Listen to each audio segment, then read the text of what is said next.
Eu pedia que vocês pudessem abrir no livro de Atos, no capítulo 5. E o nosso texto hoje é do 12 ao 18. E eu tenho falado sobre a igreja verdadeira, a igreja cheia do Espírito. E hoje vamos falar um pouco sobre o poder de Deus sobre a igreja, os resultados que isso traz. E é através deste texto, claro que hoje não vamos abordar todas as coisas que acontecem na igreja ou que devem acontecer na igreja cheia do Espírito de Deus, mas vamos extrair aqui alguns princípios e que o Senhor seja glorificado nas nossas vidas à medida que nós vamos aplicando a Sua Palavra no nosso dia-a-dia. Então, estão prontos? Já viram aí o texto? Atos 5, versículos 12 a 18, e eu vou ler. Diz: muitos sinais e prodígios eram feitos entre o povo pelas mãos dos apóstolos, e costumavam todos reunir-se de comum acordo no pórtico de Salomão. Mas dos restantes ninguém ousava juntar-se a eles. Porém o povo lhes tributava grande admiração, e crescia mais e mais a multidão de crentes, tanto homens como mulheres, agregados ao Senhor, a ponto de levarem os enfermos até pelas ruas e os colocarem sobre leitos e macas, para que, ao passar Pedro, ao menos a sua sombra se projetasse em alguns deles. Afluía também muita gente das cidades vizinhas a Jerusalém, levando doentes e atormentados de espíritos imundos, e todos eram curados. Levantando-se, porém, o sumo sacerdote e todos os que estavam com ele, isto é, a seita dos saduceus, tomaram-se de inveja, prenderam os apóstolos e os recolheram à prisão pública. É até aqui a palavra do Senhor. E eu queria mostrar aqui algumas coisas. Em primeiro lugar, é que o Pentecostes foi um divisor das águas na vida da igreja. Antes da descida do Espírito Santo e após a descida do Espírito Santo, há uma transformação, há uma radical mudança. Antes de receber o Espírito Santo e deles serem cheios, os discípulos estavam trancados com medo. Nós vemos isso no Evangelho de João. Após a morte, antes deles serem enviados, antes da ressurreição, antes deles perceberem isto. Então estavam trancados com medo dos judeus. Após a descida do Espírito Santo, eles foram trancados por ousadia de pregar Jesus. Em dois momentos trancados, sem o Espírito Santo, por medo. Com a descida do Espírito Santo, por ousadia. Já se abriam e falavam do testemunho de Jesus Cristo. É extraordinário esta mudança radical. O que o poder de Deus sobre a igreja pode fazer. Antes de serem revestidos com poder, os discípulos estavam transtornados, desfigurados da sua identidade. Mas depois da descida do Espírito Santo, se antes eles estavam transtornados pelo poder do mundo, agora era o mundo que estava transtornado pelo poder de Deus através dos apóstolos. Este é o poder de Deus sobre a igreja. Aqueles que hoje podem estar transtornados pelo poder que o mundo exerce sobre a sua vida e que lhe traz medo, temor, receio, então cheio do Espírito Santo, vai ser esse mesmo mundo que antes o ameaçava que vai se sentir ameaçado pelo poder de Deus na sua vida. Entenda a diferença, a mudança, a transição radical. E a igreja percebeu isto. E eu quero lembrar um pouco aquilo que nós falámos já no livro de Atos. O Espírito desceu sobre a igreja de forma audível, como? Um som impetuoso. Desceu de forma visível, como? Em colunas, como de fogo. Desceu de forma soberana e misteriosa, como um vento impetuoso. O Espírito desceu sobre a igreja. As multidões foram atraídas ao fenómeno. Pedro pregou com autoridade um poder de uma mensagem cristocêntrica e cerca de 3.000 pessoas foram salvas. Foram acrescentadas à igreja e foram batizadas.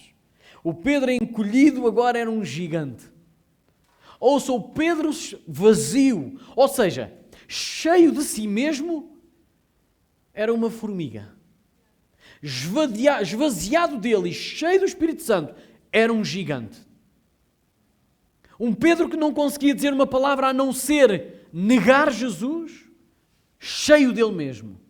Vazio dele e cheio do Espírito Santo, ele pregava Jesus com toda a intrepidez e ousadia.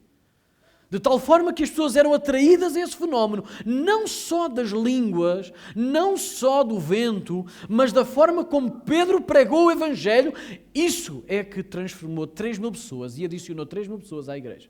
Foi a mensagem, com poder. Às 3 da tarde, Pedro e João foram ao templo orar.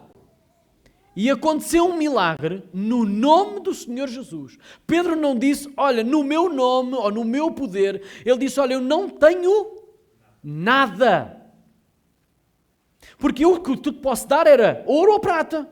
Aquilo que o homem pode dar a outra pessoa, aquilo que uma pessoa pode dar a outra, são coisas físicas, são coisas materiais. E Pedro já tinha a consciência completa de que, olha, na tua situação, não só da situação física, eu não tenho nada para te dar. Nem da espiritual eu tenho para te dar. Mas em nome do Senhor Jesus, o Nazareno, levanta-te e anda. Extraordinário. O Pedro esvaziado de si mesmo e cheio do Espírito Santo. Nós, igreja, precisamos nos esvaziar. Nos ir esvaziando à medida que o Espírito Santo toca, chama pelo nosso nome. Porque Ele já mora dentro de nós. Ele não está a ser colocado em nós gota a gota. Ouça, Ele não está a vir a conta-gotas à nossa vida. Ele já está a morar em nós. Ele já está a fazer morada em nós. Agora cabe-nos dar-lhe lugar, dar-lhe reino. Para que Ele possa não só influenciar a nossa vida. Ouça, Ele não está a influenciar apenas a nossa vida. Ele quer controlar a nossa vida. Ele quer guiar a nossa vida. O crente deixa-se dominar pelo Espírito Santo. Claro! Muitas vezes nós temos de nos humilhar diante de Deus porque nós estamos a dominar a nossa vida. Não são os sonhos dele que nos transportam, mas são muitas vezes os nossos sonhos. Há a boleia de dizer, Senhor, abençoa aquilo que eu já pensei. Senhor, abençoa o meu sonho. Senhor, abençoa o meu projeto. Senhor, abençoa isto, a minha vida. E o que o Senhor quer dizer é assim, entrega-me a tua vida. Deixa-me ser eu a guiar-te. Pedro pregou o seu segundo sermão depois deste milagre e se na primeira pregação 3.000 foram adicionados à igreja, agora depois deste milagre, no nome do Senhor Jesus, foram adicionados mais 2.000 e a igreja ficou em mais de 5.000 pessoas. E isto mostra-nos o poder de Deus sobre a igreja. Houve uma reação. E eu quero-vos mostrar o seguinte, há sempre o alto e baixo. Mas a igreja não pode perder o seu foco, não pode perder o seu propósito e muito menos ser guiado pelo Espírito Santo. Ou seja, não pode perder este guia, porque senão ele vai perder a ousadia, e vai perder o proveito, vai perder o propósito e não vai haver esta consequência. Quer ver esta consequência? Não só os milagres, não só a adição, mas agora começa a haver o contrário. Começa a haver o quê? Perseguição. Se a igreja por qualquer perseguição, por qualquer empecilho, por qualquer tropeço, começar a duvidar do seu propósito, começar a recuar no seu propósito, então também não vai ver depois a ação espiritual de Deus, a ação sobrenatural de Deus. A reação do Sinédrio foi imediata. Mas uma igreja cheia do Espírito Santo atrai almas para Jesus, quando ao mesmo tempo atrai a oposição do mundo. E nós temos de ter esta consciência. Ter uma igreja com as portas abertas atrai almas a Cristo, mas também atrai oposição ao cristianismo. E ele vem com subterfúgios, ele vem com muitas manhas. Não é com uma pistola apontada. Nós vivemos num país que não é com a pistola apontada ou alguém armado com uma bomba. Vem com ideias que transtornam o verdadeiro evangelho. Às vezes é pior ainda do que uma bomba. Às vezes é pior do que uma pistola apontada. Porque quando nós somos ameaçados, o que é que nos vale? O que é que nós demos logo? Senhor, ajuda-me. Quando há alguma coisa na nossa vida que nós não conseguimos controlar, nem conseguimos dominar, o que é que nós fazemos naquele preciso momento? Senhor, se tu a guiar, Senhor, eu não sou capaz mais. Quando os ventos se transformam em tempestades, nós dizemos, Senhor Jesus, és tu. Mas quando a gente não vê a tempestade a surgir, nós vamos na onda. E pensamos até que estamos a curtir de surfar na onda do mundo. E esses pensamentos estão a entrar pela igreja. Assim diz a carta de Paulo ao Timóteo, a Tito e aos Tessalonicenses. E nós temos as cartas a dizer assim, que nos últimos tempos muitos ajuntarão para si mesmos mestres que falam aquilo que eles querem ouvir. E a palavra faz-lhe o quê? A palavra verdadeira faz o quê? Comichão aos ouvidos. Estou farto de ouvir isto. Não quero mais isto para a minha vida. Isto torna-me pesado. Isto emperra a minha vida, os meus sonhos, os meus desejos. Mas o que é isso, pá? Eu quero um Deus que satisfaça os meus desejos. E o mundo está cheio disto neste momento. E infelizmente isso está em contacto influenciável à igreja. Mas nós podemos dizer, então queremos estar sozinhos, sem nada. Não, nós temos que sair ao mundo, pregar exatamente onde esse erro está a ser proclamado. Porque nós somos aqueles que, mesmo dentro da perseguição, nós temos que ter uma mensagem cristocêntrica. Como Paulo teve, como Pedro teve. E isso é que fez a igreja movimentar-se. Ninguém pode deter a caminhada e o avanço de uma igreja cheia do Espírito de Deus. E este deve ser o chip que está aqui dentro. Eu não quero estar a olhar para os empecilhos ou para as montanhas que se erguem ou para as tempestades que me envolvem. Porque é fácil, irmãos, nós somos carnais, nós ainda vivemos nesta massa que se degrada, que se destrói. E ela manda-nos muitas mensagens aqui ao sótão, né? À cabeça. Mandam mensagens a dizer, estás a ficar mais velho. Já não consegues fazer o que conseguias antes. Quem é que ainda não passou por esta experiência? Até os miúdos que estão lá embaixo já não conseguem chegar com o pé à boca como chegavam quando o Ebenezer chega agora na boa. Mete a perna cá atrás. Alguns ainda vão conseguindo por ginástica. Mas esperem chegar à minha idade. Já posso fazer isto, já posso pregar assim. Eu já posso pregar assim. Já posso pregar, quando chegar à minha idade. Agora os mais velhos estão a pensar, uma criança.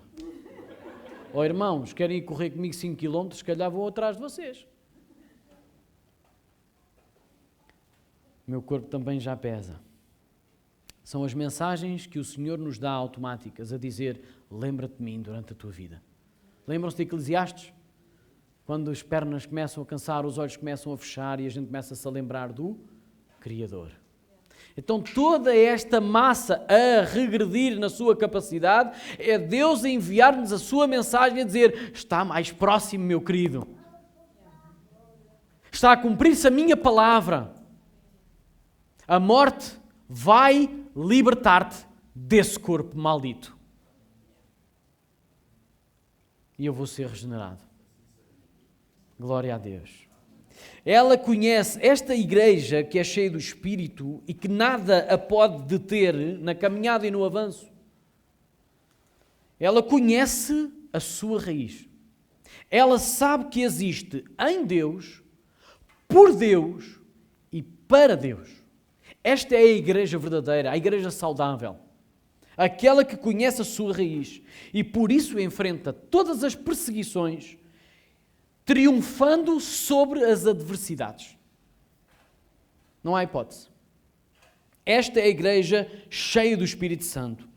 E hoje eu quero mostrar-vos aqui 2 ou 3 momentos em que este texto nos mostra algumas coisas. Em primeiro lugar, a purificação da igreja. Uma igreja cheia do Espírito Santo é purificada num processo constante.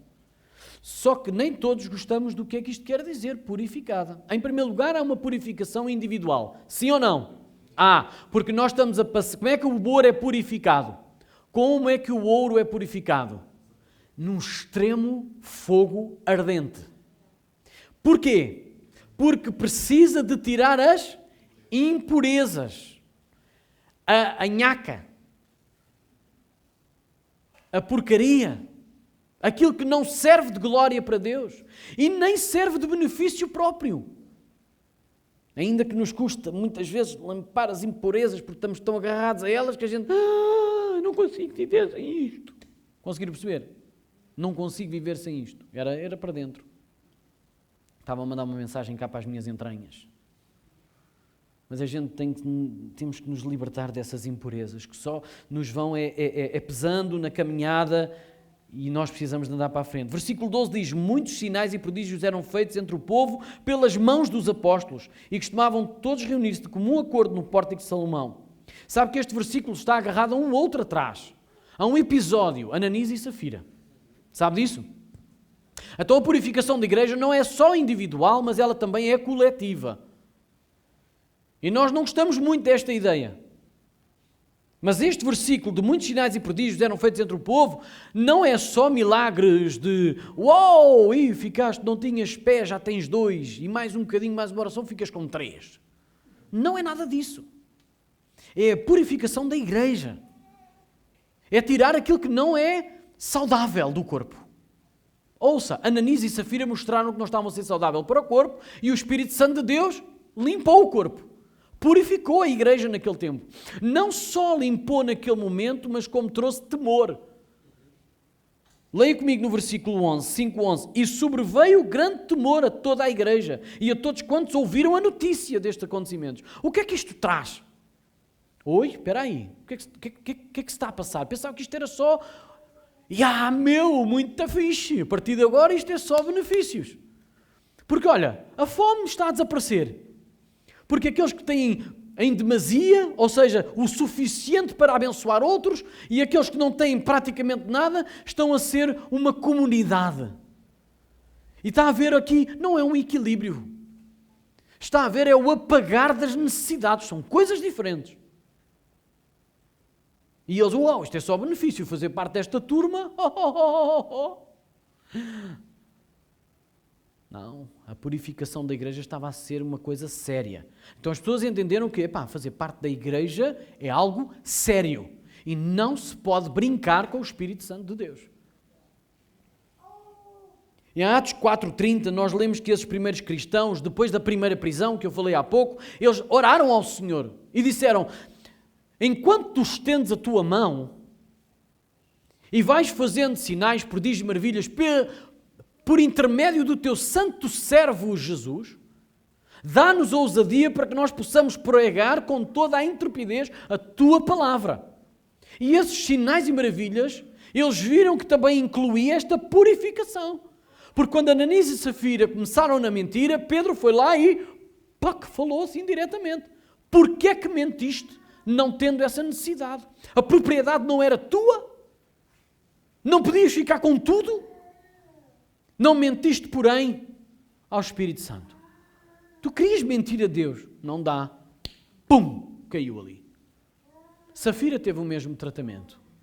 Então aqueles sinais e prodígios e maravilhas estavam a acontecer, mas não era só para benefício do quê? Dos descrentes. Era para benefício do crente, da igreja, do corpo de Cristo. E isso ainda hoje está a acontecer. Não nos é dito quais eram esses sinais e maravilhas, mas podemos assumir que purificação faz parte desses sinais, prodígios e maravilhas. De tal forma foi impactante que a malta que estava agregada à igreja, mas que não era igreja, ficou o quê? Pezinho atrás e ficou com temor, porém ficavam admirados pela reputação enorme que a igreja tinha, de integridade. Neste caso específico, o primeiro resultado foi para purificação. E eu quero salientar que estes sinais aqui descritos são atribuídos aos apóstolos. Ok? Leram comigo? Foi aos apóstolos. Não era comum a toda a igreja, mas também não creio que era exclusivo aos apóstolos. Eu mostro isso pelas Escrituras. Claro, eu não vou trazer aqui um dito e depois não tenho Escritura para o fazer. Digo isto porque quando as Escrituras se referem ao diácono Estevão, sendo ele ali naquele momento reconhecido, a Bíblia diz o seguinte: Estevão, cheio de graça e poder, fazia prodígios e grandes sinais entre o povo. Ele era um simples diácono, se é que nós podemos chamar isso. No entanto, eu creio, eles tiveram que escolher 7 diáconos, lembram-se disso? Para solucionar um problema que estava a existir na igreja. E esses 7 pessoas tinham que ser escolhidos diante de 3 características. Eles tinham que ser cheios do poder do Espírito Santo, cheios de sabedoria e bom testemunho. E eu não creio que eles escolheram e depois eles foram cheios e tinham bom testemunho a partir daquele dia. Não, eles já tinham que ter estas características para depois então serem reconhecidos como diáconos e começarem a servir. Porém, o que a Bíblia fala é, este Estevão, cheio do poder, graça, fazia prodígios e grandes sinais entre o povo. Por isso foi escolhido como diácono. Então isto já acontecia, não só nos apóstolos, mas também os diáconos, posteriormente. Isto começou a ser, não é? Estamos a falar isto progressivamente. E este versículo procede da sua indicação como diácono da igreja, para desempenhar um papel específico. É interessante que a purificação da igreja também vem numa outra coisa. E irmãos, se nós não atentarmos a isto, porque às vezes pensamos que os sinais, prodígios e maravilhas, é só um dedo crescer porque já não tinha o dedo. Não, não é isso. Ouça o que está aqui escrito. Eles estavam de comum acordo. Quer maior sinal de ser cheio do Espírito Santo? Quando os nossos corações egoístas são mais difíceis de mover do que uma montanha? Quando uma igreja é cheia do Espírito Santo, encontra-se em comum acordo, não há maior milagre. Porque pessoas como nós, tão diferentes, tão difíceis de lidar, até nós ao espelho, às vezes temos dificuldade em lidar connosco, sim ou não? Olha, já está um. Sim ou não?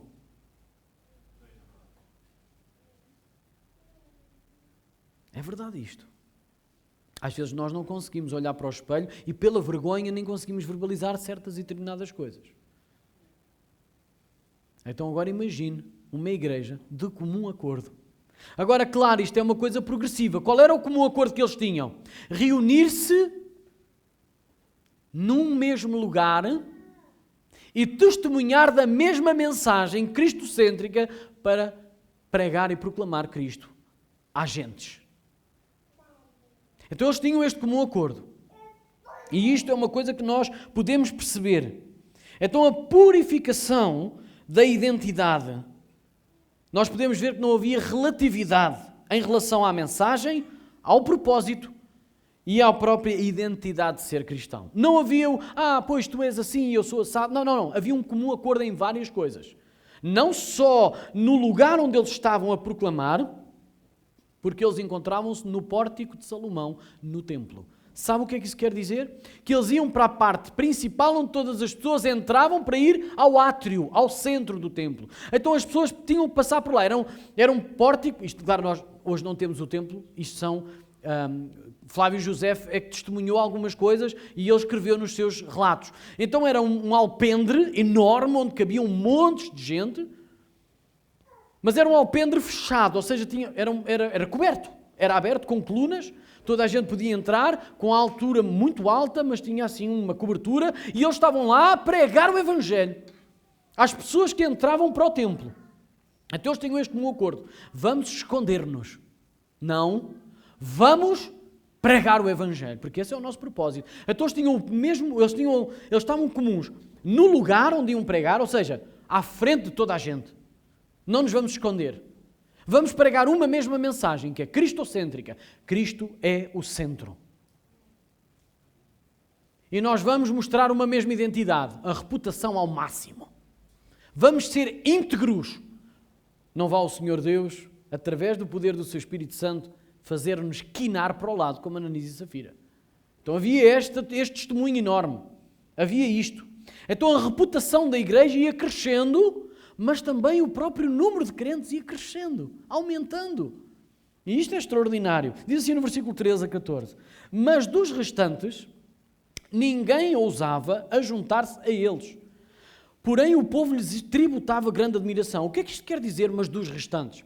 Então eu posso afirmar, porque na realidade a própria Bíblia nos mostra isto. Em 1 João, Mostra-nos isto de uma forma clara no capítulo 2, quando ele diz: mas aqueles que saíram, que na realidade não eram nossos. Ou seja, há pessoas que vão se agregando à congregação, mas que ainda não são, na realidade, do corpo.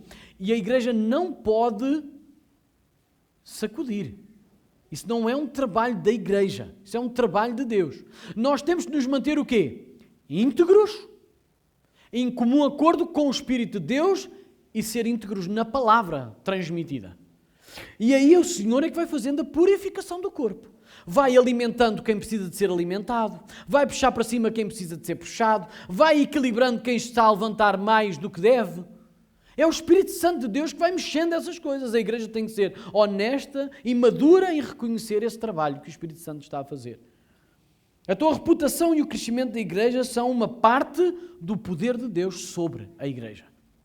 A reputação vai crescendo, que na realidade nós vemos aqui o temor a crescer e ao mesmo tempo a ousadia de pregar o Evangelho, que atraía as almas que se iam salvando e ia afastando um pouco aquelas que ainda estavam na dúvida. Então a igreja estava a quê? A ser purificada.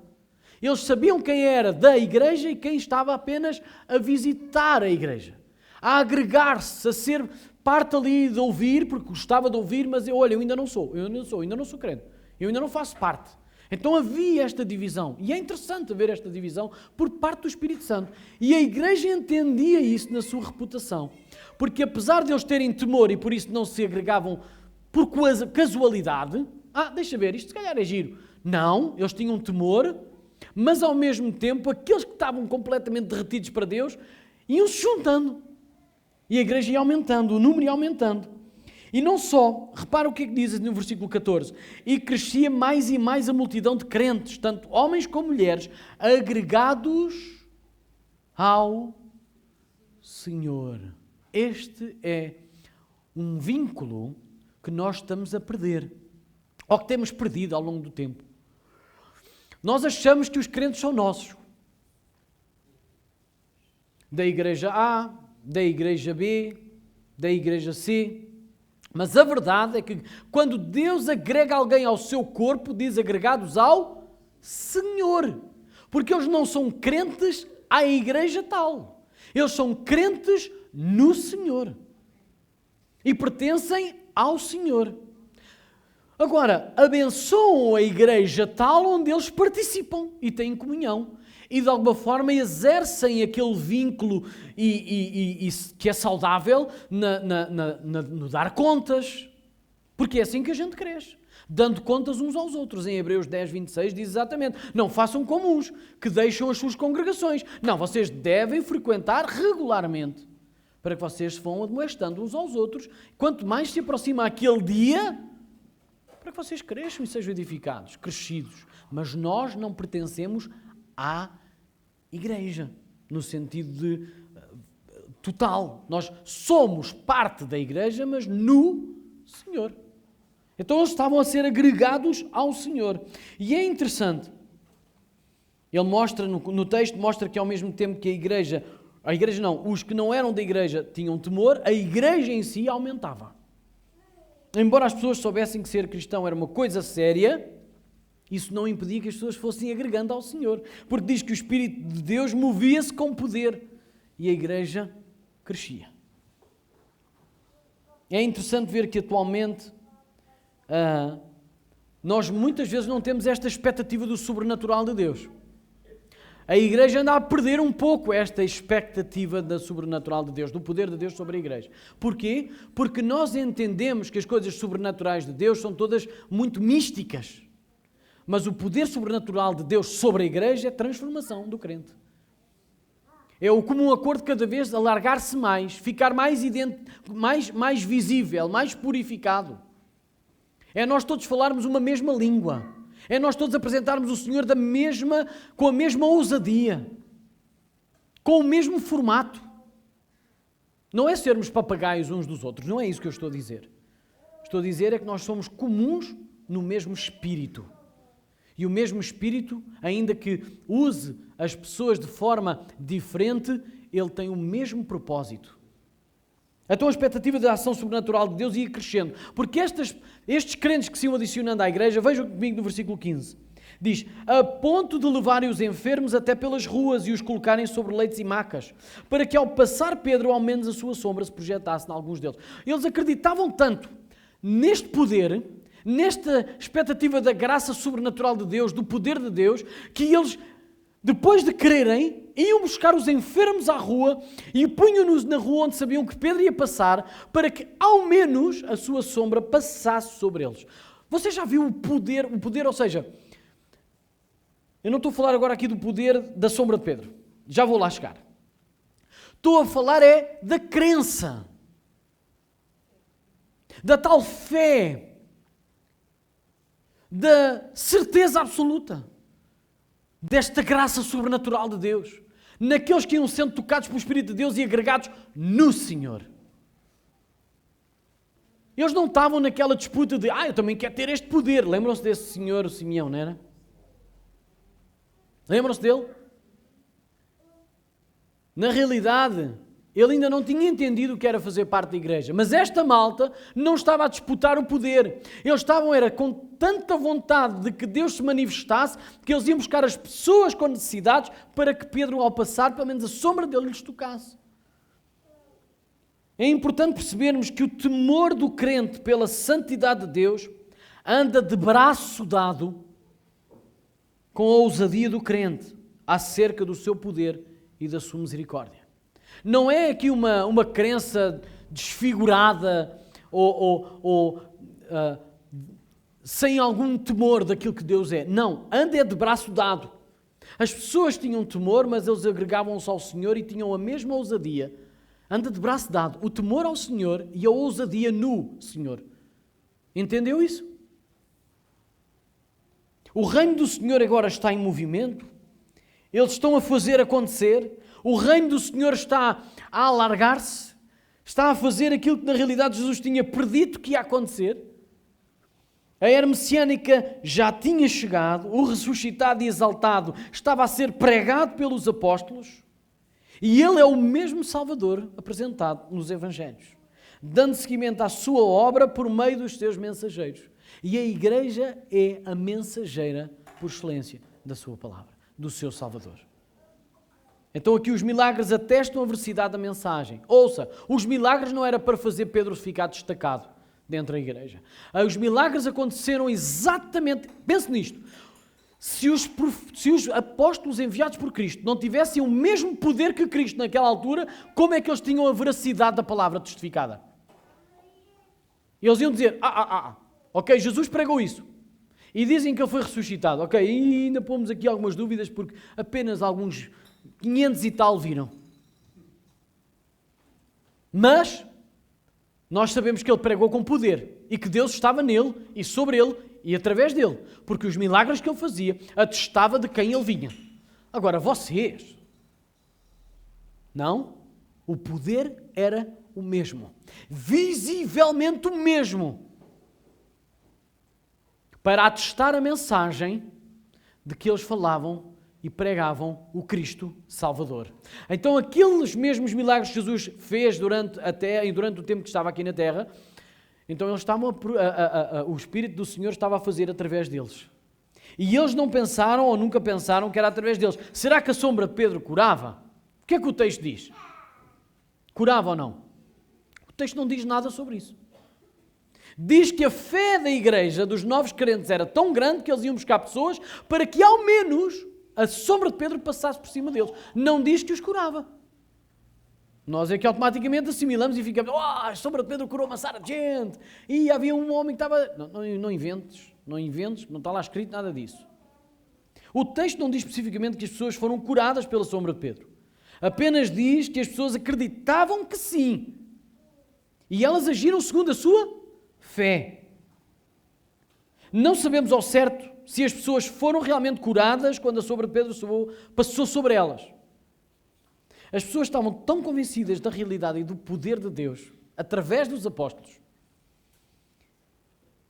e aquilo que os apóstolos pregavam aos crentes, que os crentes traziam as pessoas para serem curadas.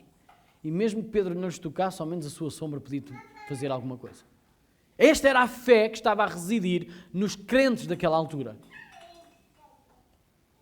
Agora, não desfazendo, não seria estranho que acontecesse algo tão inimaginável, que a sombra de Pedro curasse.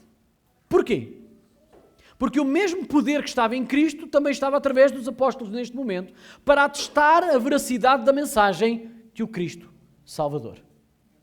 Vocês lembram-se daquela altura em que Jesus ia a passar e uma multidão o apertava de todo o lado e houve uma mulher que já tinha um problema há mais de 14 anos, já tinha gasto imensos dinheiros, todo o dinheiro que ela tinha para ser curada e disse, se ao menos eu tocar na orla dos seus vestidos eu vou ser curada, e ela andou a passar por meio de toda a gente e quando tocou na orla do vestido o Senhor disse, para, alguém me tocou. Oh Senhor, estou a ser esmagados por todo o lado e tu perguntas quem é que tocou. Porque quem me tocou saiu virtude, poder para ela. De onde é que saiu o poder? Das vestes de Jesus? Não. Sabe o que é que Jesus diz? As minhas vestes te curaram. Será assim? A tua fé te curou. Então não tinha a ver com a sombra de Pedro, mas tinha a ver com a fé dos crentes, tinha a ver com a fé de quem queria ser curado, tinha a ver com a fé na pessoa de Cristo. Extraordinário isto. Como é que nós estamos hoje em relação a isto? Nós cremos verdadeiramente que Cristo salva, cura, protege? Qual é o Cristo que nós estamos a anunciar hoje? Qual é o poder que nós temos consciência que está sobre a igreja nos dias de hoje? O professor e autor dos comentários bíblicos David Guzik diz assim, por mais que Deus tenha escolhido trazer cura, e não há dúvida que a cura era notável, não devemos perder a conexão entre a pureza preservada na primeira parte, a purificação da igreja, aquilo que aconteceu com a morte de Ananias e Safira, no temor de Deus entre os cristãos, mas também agora o poder demonstrado aqui. Eles estão de mão dada. Eles estão de mão dada. O poder é o mesmo, o Espírito é o mesmo, ainda que nós não entendamos nem consigamos explicar. Deus abençoou uma igreja pura com poder espiritual. Deus abençoou uma igreja pura com poder espiritual. Então a expectativa de sobrenatural de Deus não era exclusiva à igreja. Porque este impulso que a igreja teve de criar expectativa, de influenciar a expectativa, ela saiu do seio da igreja. Sabe porquê? Porque os crentes levaram essa expectativa para a rua. E isso tornou-se notícia. Veja comigo nos versículos 16 a 18. Afluía também muita gente das cidades vizinhas a Jerusalém. Na minha cabecinha, que é muito debilitada, muito limitada, sabe o que é que eu creio? O que é que eu penso nestas coisas? Aqueles que tinham sido trazidos anteriormente por alguém novo crente, agora tinham dado testemunho e agora eram eles também a trazer. Crente gera crente. Sabe quem, em termos estatísticos, quem gera mais crentes são os crentes novos. Os crentes mais maduros tornam-se preguiçosos e inférteis. É verdade, estatística. Então são os crentes novos que geram novos crentes. Eu quero ser um crente novo, de espírito novo. Nós temos que ter esta expectativa e esta ideia, porque nós temos a tendência de ficar extremamente religiosos, extremamente exclusivos, extremamente para nós. E estão preocupados com o nosso crescimento e a nossa edificação, que nos esquecemos que uma coisa serve para a outra. Deus não quer pessoas tão crescidas que não conseguem dar um passo para testemunhar do seu crescimento. Tão pesadas de sabedoria que não conseguem testemunhar a ninguém, não conseguem caminhar, presos. Não, crentes novos geram novos crentes. Porque nesta primeira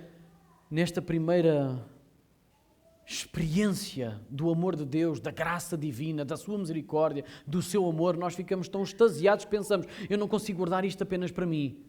Eu não consigo guardar apenas isto para mim. E tornam-se evangelistas de um dia para o outro.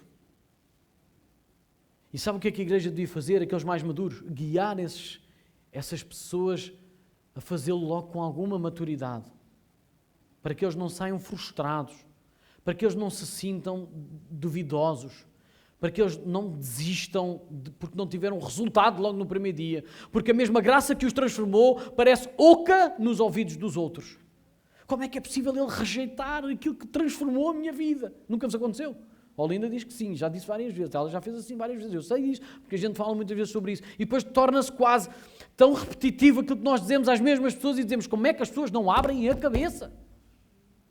Pois é, Senhor, és tu que convences. Ajuda-me então a ter a sabedoria divina para continuar a pregar a mensagem, porque nós não é deixar de pregar, irmãos.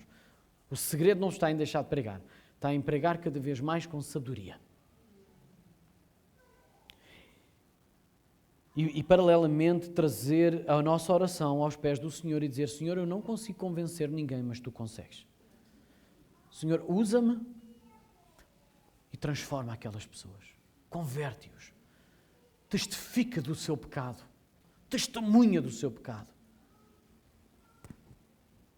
Mas sabe que, no entanto, enquanto uns eram atraídos pelo poder de Deus, outros eram controlados pela inveja.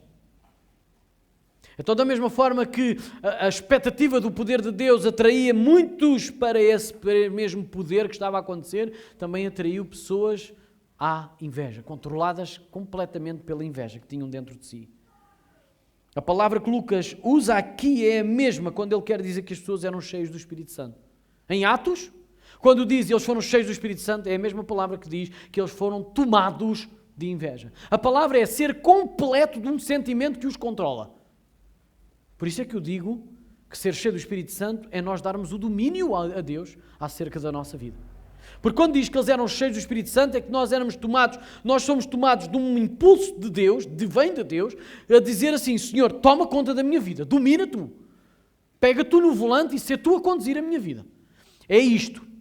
É sermos tomados de um sentimento que nos invade e dizer assim, Senhor, toma tu as rédeas da nossa vida. Mas enquanto uns estavam a fazer isto por causa das coisas que viam, outros diziam, esta inveja que está a ser criada, controla lá isto.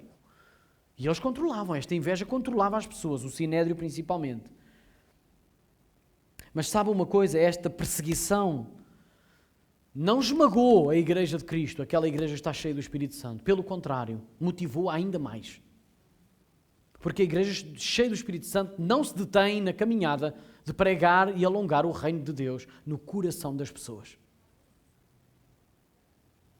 Deus, na sua sabedoria infinita, usou a perseguição para o crescimento da igreja. Para a sua purificação, para o crescimento da sua reputação, do embelezamento da sua identidade, ou seja, cristalizar a identidade de Cristo da própria igreja, e avançar o reino de Cristo através da igreja. E eu gostava de terminar com a leitura e breve explicação de Atos 5, 40 a 42. Que depois desta perseguição toda, e é bom lembrar o seguinte, quando Pedro foi ameaçado por este sinédrio, logo após esta parte, por isso é que eu estou a saltar de um lado ao outro, depois vocês podem ler em casa, o capítulo 5. Se quiserem ler também o capítulo 4, vocês vão achar aqui uma mesma palavra que Pedro diz quando foi ameaçado. Porque depois da cura do coxo, o sinédrio chegou ao pé dele e disse, bom, vamos-vos deixar ir, que eles também já estavam assim, o povo tinha visto o poder de Deus, então eles não podiam apedrejá-los, não podiam fazer nada, e eles deixaram-nos ir, mas disseram, mas convém que vocês não falem mais, nem preguem mais o nome de Jesus. E o que é que eles disseram? Convém mais obedecer a Deus ou aos homens? E agora no capítulo 5, depois de eles serem ameaçados outra vez, então nós não vos dissemos e determinámos que vocês não falassem mais no nome do Senhor Jesus e apregoassem que Ele ressuscitou dos mortos? E eles disseram, convém mais agradar a Deus do que agradar aos homens. Obedecer a Deus do que obedecer aos homens. Eles mantiveram o mesmo discurso, a mesma ousadia, a mesma intrepidez, porque essa era a oração deles. Enquanto nós somos ameaçados, estenda a tua mão, e tu fazes sinais, prodígios e maravilhas por intermédio do teu santo servo Jesus, e dá-nos a nós a ousadia de pregar com intrepidez a tua palavra. E o Senhor abanou o sítio onde eles estavam. Mais do que o lugar, abanou aqui dentro, e a igreja tornou-se viva, e nem as portas do inferno prevalecerão contra a minha igreja, diz o Senhor Jesus. Então esta é a igreja cheia do Espírito Santo, que percebe nos pormenores qual é o poder de Deus sobre a igreja. Chamando os apóstolos, versículo 40, açoitaram-nos e ordenando-lhes que não falassem em nome do Senhor Jesus, os soltaram. E eles se retiraram do sinédrio regozijando-se por terem sido considerados dignos de sofrer afrontas por esse nome. E todos os dias, no templo e de casa em casa, não cessavam de obedecer a Deus, de ensinar e de pregar Jesus, o Cristo. Esta é a igreja cheia do Espírito Santo.